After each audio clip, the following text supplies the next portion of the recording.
V okviru LAS sodelovanje obvladovanje podnebnih sprememb s socialnimi inovacijami smo v sodelovanju s kmetijo Vidov Breg in Inštitut za hmeljarstvo in pivovarstvo Slovenije v Žalcu postavili danes poskus, in sicer kako zadrževati vlago v tleh. Za poskus smo izbrali malo baziliko, ki jo Tatjana Buzeti uporablja v svojih proizvodih. Sam poskus bo pa na 2 parcelah, in sicer ena je tako imenovano namakano, drugo pa ne namakano.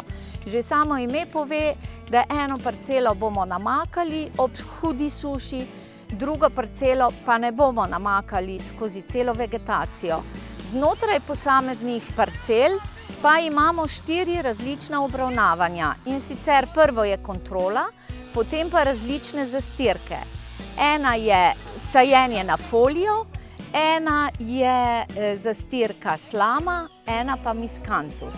In bomo na koncu sezone primerjali količino pridelka, kot tudi vsebnost eteričnega olja v posameznem obravnavanju oziroma posamezni različici, in bomo videli, katera zastirka je najprimernejša za najvišji pridelek in pa najboljšo kvaliteto, kar bo en tak zelo konkreten rezultat za vse pridelovalce zelišč bazilike in konkretno pa najbolj za to področje, torej Goričkega, Prekmurja, kjer je približno so enaka tla in pa tudi enaka klima.